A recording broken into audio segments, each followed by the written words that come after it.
టాలీవుడ్ లో 10 కోట్ల రూపాయలకు పైగా డిమాండ్ చేసే దర్శకులు చాలా తక్కువ మంది ఉన్నారు. ఇప్పుడు ఆ జాబితాలోకి మరో కుర్ర డైరెక్టర్ చేరాడు.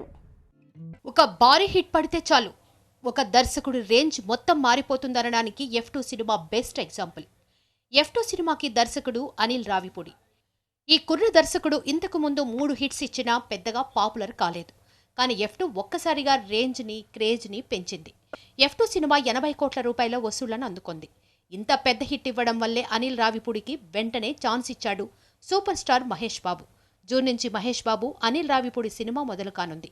అయితే ఈ సినిమాకి అనిల్ రావిపూడికి ఏకంగా 10 కోట్ల రూపాయల పారితోషికం అందనుందట. టాలీవుడ్ లో 10 కోట్ల రూపాయలు ఆ పైన పారితోషికం తీసుకునే దర్శకుల్లో రాజమౌళి, త్రివిక్రమ్, కొరటాల శివ, బోయపాటి, సుకుమార్, వంశీ పైడిపల్లి వంటి కొద్ది మందే ఉన్నారు.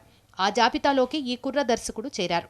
ఎన్టీఆర్ కథానాయకుడు, వినయ విధేయ రామ, రజనీకాంత్, పేట వంటి సినిమాలతో పోటీ పడిన F2 హిట్ అయింది. అందుకే అనిల్ రావిపూడికి అంత డిమాండ్ పెరిగింది. మహేష్ బాబు అనిల్ రావిపూడి సినిమాలో రష్మిక హీరోయిన్ గా నటించనుంది. ప్రస్తుతం మహేష్ మహర్షి సినిమా షూటింగ్ లో ఉన్నాడు. ఇది వచ్చే నెలలో షూటింగ్ ని పూర్తి చేసుకుంటోంది. ఒక నెల గ్యాప్ తర్వాత జూన్ నుంచి మహేష్ బాబు అనిల్ రావిపూడి డైరెక్షన్ లో నటిస్తాడు.